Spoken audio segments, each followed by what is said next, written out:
सोल्डेन to honourable task की इस episode की स्टार्टिंग में हम देखते हैं कि यूहा और वांग की बीच की बैटल शुरू हो गई होती है और वांग अपने ड्रैगन स्पीयर के साथ आगे बढ़ते हुए यूहा के ऊपर अटैक करने लगती है और वांग को इस तरीके से आगे बढ़ता देख डोंगर काफी ज्यादा घबरा जाती है और ये रोते हुए मन में कहती है कि आखिर वांग इतनी ज्यादा सीरियस क्यों है और हथियारों की आंखें नहीं होती है, इसलिए यूहा तुम केयरफुल रहना। तो यूहा तुरंत ही आइस एम्प्रेस व्रेथ का इस्तेमाल करता है जिससे कि ये वांग के गोल्डन ड्रैगन स्पीयर को ब्लॉक कर सके, लेकिन ये स्पीयर बड़े ही आसानी से इसके डिफेंस को डिस्ट्रॉय कर देता है और वांग आगे बढ़ने लगती है। तो यह इसके ऊपर एक काफी ज्यादा खतरनाक पंच कर देता है जिसकी वजह से इन दोनों का एक काफी ज्यादा तगड़ा क्लैश होता है और इनकी फाइट को देख के निंगथियान मन में कहता है कि क्या सच में ये हमारी ही उम्र के हैं? अगर हैं तो ये आखिर इतने ज्यादा स्ट्रॉन्ग कैसे हैं? और तभी वांग वापस अपने गोल्डन ड्रैगन स्पीयर से काफी खतरनाक तरीके से अटैक करने लगती है। तो इसके काउंटर में यूहा तुरंत ही इसके ऊपर एम्प्रेस स्वॉर्ड से अटैक कर देता है जो कि यूहा के सबसे ताकतवर अटैक में से एक होता है। और जैसे इन दोनों के अटैक का क्लैश होता है तो यहाँ पे काफी तगड़ा ब्लास्ट होता है और काफी ज्यादा एनर्जी भी रिलीज होती है। और तो वांग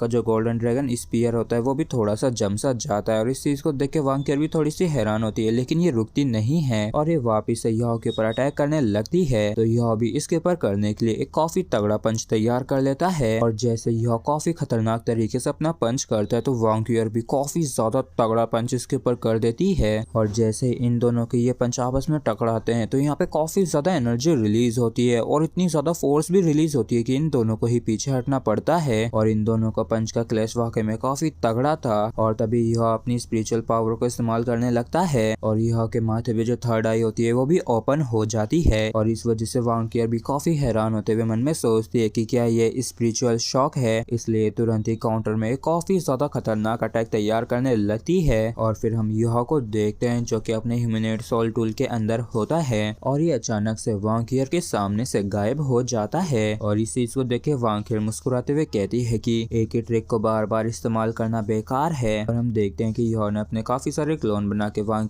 को चारों तरफ से घेर लिया होता है और तीन तीन ह्यूमिनेट सोल को देख के ये सभी ही काफी हैरान होते हैं। और तभी इन तीनों ने ही वांग के ऊपर अटैक कर दिया होता है और इन तीनों के अटैक को अपनी तरफ आता देख वांग काफी ज्यादा खतरनाक तरीके से अटैक करती है, लेकिन तभी अचानक से वो गायब हो जाता है। और इस चीज को देख के वांग हैरान होते हुए मन में कहती है कि क्या मेरे अटैक ने उसे हिट नहीं किया? क्या ये इस जगह का कोई इल्यूजन था या फिर ये यूहा की कोई एबिलिटी है? इसलिए ये अपने आप को शांत करके आंखों को बंद कर लेती है और गोल्डन ड्रैगन परसेप्शन का इस्तेमाल करती है। और इस चीज को देखकर डोंगर राहत की सांस लेते हुए मन में कहती है कि अब ऐसा दिखता है कि ये बैटल अपने अहम पड़ाव पे पहुंच गई है, क्योंकि क्यूयर की ये जो परसेप्शन एबिलिटी है ये इसकी काफी ज्यादा सोल पावर को कंज्यूम करेगी, जबकि यूहा की भी स्पिरिचुअल एबिलिटी उसकी काफी ज्यादा स्पिरिचुअल पावर को कंज्यूम करेगी। तो फिर चलो कि आखिर इन दोनों में से कौन ज्यादा देर तक टिक सकता है। और तभी यूहा अचानक से सामने आके हार मान लेता है। तो इस वजह से वांग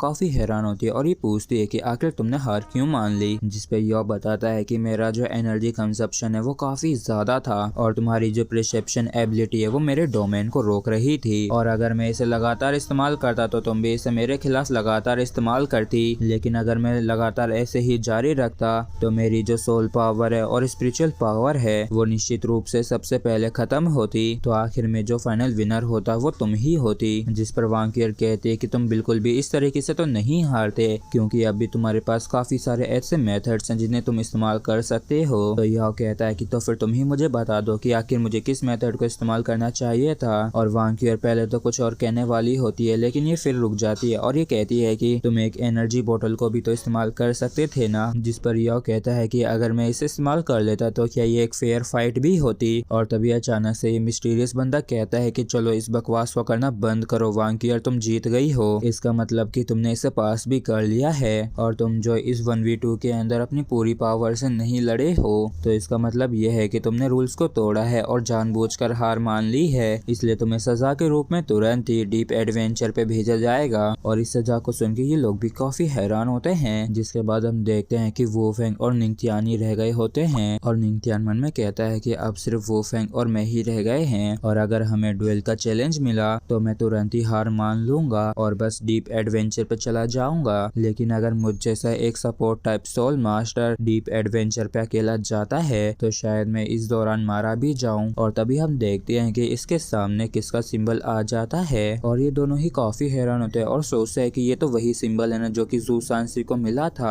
और इसी हैरानी के साथ भाई लोग ये एपिसोड भी हमारा यहीं पे खत्म होता है। अगर आप लोगों को वीडियो अच्छा लगा हो तो प्लीज चैनल को सब्सक्राइब और वीडियो को लाइक करना बिल्कुल भी ना भूलें। Thank you.